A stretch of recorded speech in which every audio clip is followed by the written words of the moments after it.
Okay, week 7, everyone. So let's recap the first 6 weeks and remind everyone where you can find these.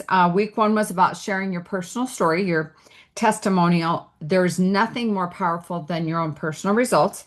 Number 2, week 2, borrowing strength, and that's through their testimonial, their experiences. Maybe they know how to talk about the compensation plan more, better than you do, or they're more comfortable. Whatever the thing is that you borrow people's strength, it's that third party edification. It's really amazing. Week 3 was creating product confidence. And really, that's about using the products and building your story. So it kind of goes back to week 1. These all kind of domino effect, build on each other type of a thing. And then week 4, creating confidence in the compensation plan. This is a very new compensation plan for all of us. And so just getting in and diving in and kind of figuring out each little piece, that's what I've done for the last 7 months, however long. And I feel obviously today I understand it a lot better than I did 7 months ago. But it was just really trial and error and reading things and talking about it and going back and revisiting it. So creating that confidence in the compensation plan. So when you talk about it to other people, they feel that confidence. Week 5 was ways to present, and that could be through, like we do the BHIP opportunity meeting on Tuesday nights. It could be a Facebook Live. It could be an in-home party. It could be meeting someone for coffee, meeting a couple people for coffee, having whatever it is. Like it's literally wherever you can talk to people, that becomes a place that you're going to, have the opportunity to present. And then week 6 was simple tools to build your business. So that was last week. Now, where you can find them moving forward, if you've missed any of them and or you want to revisit them, because that's, of course, the more you revisit anything, the more you're going to learn, and it will be second nature to you. That's on HeidiWhitehair.com, and you will see a header at the top that says Be Hip. And then if you click on that, it's got everything there. It's even got all the new graphics, all those kinds of things that you can go and take off that page. That is not Facebook. So anyone that you have in your group that doesn't really do social media or Facebook or whatever, and there's people out there that they are that way, it's a great place for them to just go and be able to borrow anything from there and utilize it. Okay. Week 7 is all about why following up is critical. And it's interesting because one of the ways that I learned about this was firsthand. Before I started in network marketing, I bought something from a party, a meeting, like a fun social event I went to. The gal that I bought the product from, and really I bought it only so that I could support my friend. I didn't really need it. But I bought it and she called to follow up and make sure that I was enjoying using it and that, I didn't have any questions about how to best utilize it. It was a Creative Memories photo box is what it was. But I was so impressed with the fact that she cared enough. It was like $50. And I was so impressed that she cared enough to to check up on me and see if I had any questions or concerns, that it's stayed with me 30 some years later. I don't even know when that was, a long time ago. So there's one experience that I had. And then I had another experience where someone said, I'm good. I don't need you to call and follow up on me. And then a few weeks later, she actually called someone else in the company and said, I need to ask some questions. I need a follow up. And I'm like, I called her back. I go, you told me not to follow up on you. She goes, oh, well, I changed my mind. I really did need some help. So we have a tendency to think of follow up as bothering someone. It is a customer care, new distributor care. I care about you. I want you to be as successful as possible. If you are bothering them, which is very outside chance that ever happens, they'll tell you. And then you just say, how would you like to be contacted? And expect that that could change like it did with me. So let's talk about the 10 reasons why following up is so critical. Number 1, and I think the most important kind of rule or protocol that you should follow on this, or that heartfelt feeling, is that it shows you care.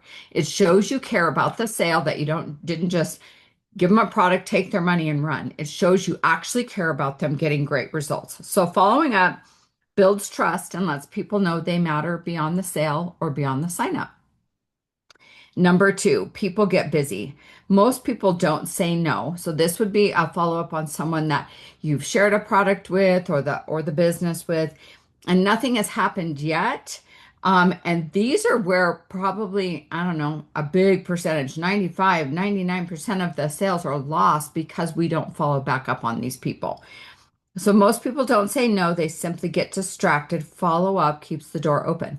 Until someone says, "Do not call me again."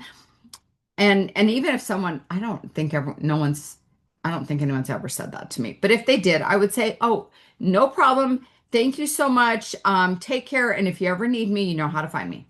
Leave the bridge intact, leave them intact. Don't get into any kind of a back and forth. It's not personal, and you just leaving the door open as long as you can until they shut the door, is how you build a business, to be quite honest. Number three, questions come later. Customers and new distributors often think of questions after they've had time to process.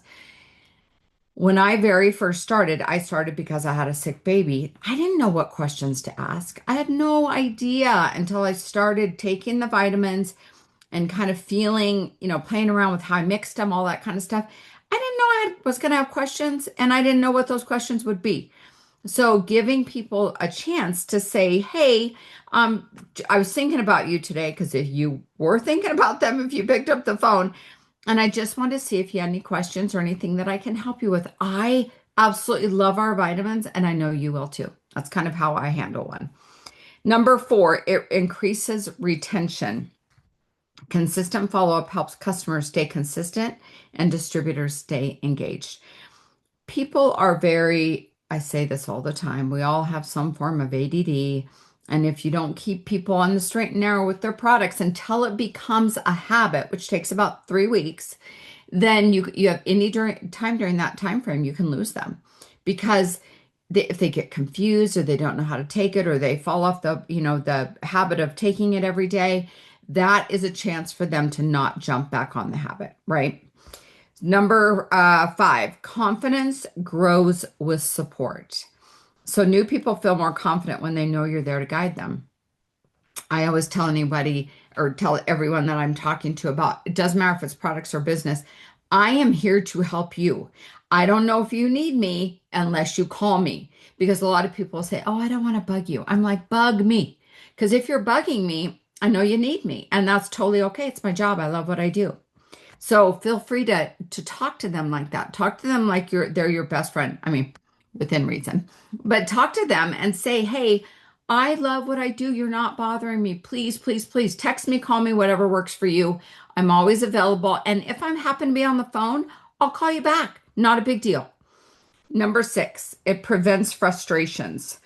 So early follow-up helps solve small issues before they turn into big ones. So these are maybe they're taking it like at a time of day that's not working for them, or they don't really know how to mix it. It's not working for them, so they quit doing it. Those are things that if you follow up in the very beginning, that it's easier to fix and refine. So we typically do follow-ups on day one. So you got the product yesterday. I'm going to call you the next day and say, "Hey, you got your product, super excited for you. Mix this, take this at this time. I'll call you in a couple days. And if in the meantime, if you need me, please call me." So then day three, I'll call and say, "How's it going?" And maybe that day they're like, "Oh, I'm really loving this. I already feel better," whatever the case may be. I'm going to say, "Great, I'll call you at the end of the week." Day 1, 3, and 7 is typical follow-up days. And at the end of the week, I'm going to call and say, "How's it going? Are you so excited? Do you love this as much as I love it?" And they're always like, "Oh my gosh, yes." Rare if they say, "No, this is not working for me." That's rare. And that just gives you that day 1 and day 3 to fix them, fix their routine, how they're doing it, whatever. And then we always say that day 7 is the day to celebrate. Yay, you're feeling great. You've already lost a couple pounds. You're not sleeping through your alarm, whatever the case may be. That's the day that you get to celebrate and say, "Okay, super excited for you. I'll talk to you next week." Then you can kind of relax a little bit on the 1, 3, and 7, but also remind them that they can call you or text you if they need you. Let's see. Number 7, results improve. Customers use product more consistently, and distributors take more action when supported. So a lot of times when I'll start somebody on a product or two, and they're like, by the end of, the first week, they're like, oh my gosh, I feel amazing. Hey, I saw that one bottle. I think it's called B Micros. Tell me about that one. That's a time that you can introduce another product or introduce a business opportunity meeting or BHIP opportunity meeting. The Monday night calls, if they're a distributor, that's when you can take the next step and offer them the next thing, being on the Facebook pages. Hey, go take a look at Melody's lives, or go look at Paula's before and after, or whatever. You're plugging them into more supportive result evidence, either business or products. Number 8, relationships deepen. When you follow up, this turns transactions into long-term relationships. I had a gal call me today, actually messaged me on Facebook, and she is a customer of mine from my very first company. She was a teacher here. I was going to say here in Washington. I'm in Montana. In Washington. And her and her family moved to Massachusetts. So she still kept up with me. She followed me to my new company. She took those products. Everything was good. And she fell off about, I don't know, 6 months ago type of thing. And I think that's right when we moved to BHIP. And she reached out today, and I found out why. She had a big personal thing happen in her life. She needs products. She knows where to go, because I've kept that relationship going for probably 20 years. She was like in the very beginning of my first company's business. And she knows where to go now that she wants to jump back on products. So those relationships last over the years. If you treat them like they're important, if you forget about your people, let me just say this. Everyone forgets. I do. Everyone gets busy. I do. Everyone, has to call sometimes. And this is important. If you don't do this, do it, because it makes you real and it makes you human. I am so sorry. I dropped the ball and did not follow up with you. Are you still looking to lose weight, feel better, get energy, make money, whatever, fill in the blank? And if they say, no, you suck, then there's your answer. But if they say, yeah, I want to get back on, will you help me? Absolutely. And again, I apologize. Life got in the way. I let it get in the way, and you're important to me. And I know your results are important to you. Just be real. Say you fell off. It's okay. Everyone does. Number 9, it creates duplication. When you model follow up, your teams learn to do the same. Now, some people are saying to themselves, well, you're not doing follow up with them on the phone. They're watching you, because if, like, for instance, if you were my new customer and I got you on products and I followed up on you and you got great results and you decide to sign up, you now know how I followed up with you as a customer. You're going to turn around and do that with your customers, and you're going to learn by the things I do. So do as I do, not as I say. That's, a lot of people fall down on the job with that, and they just say, oh, go do that. And they're not doing it themselves. Lead by example in all you do.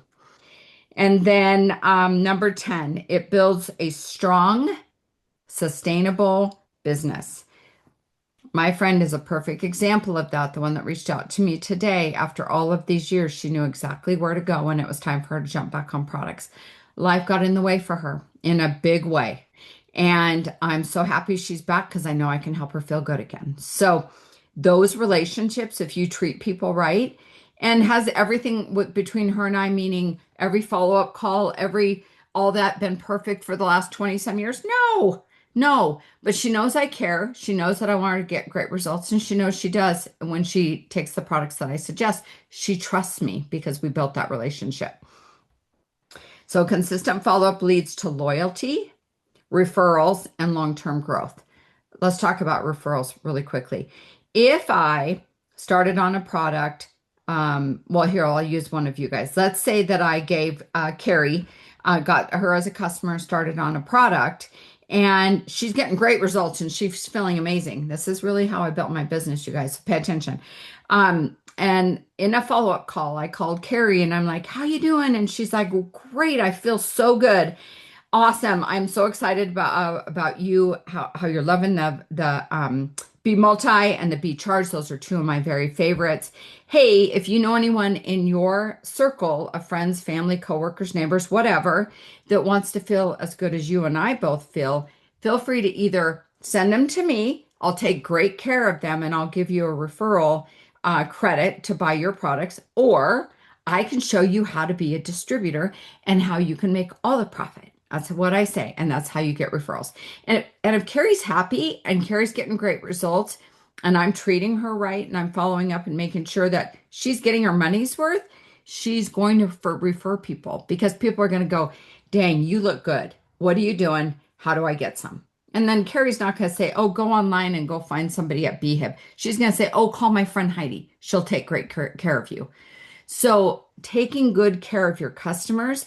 And again, if you've fallen off, and we all have, pick up the phone and just admit it. I'm sorry, life got in the way. Things have been crazy. I would love to help you fill in the blank, whatever it is that they wanted to do. So it builds a strong, sustainable business.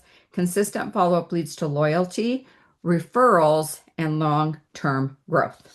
Okay, so tomorrow this will be posted on HeidiWhitehair.com along with this recording. So if you want to revisit it, awesome. If you want to print these off, I highly recommend. I have a 3-ring binder that I just hole punch and I put these in so I have them to revisit as well.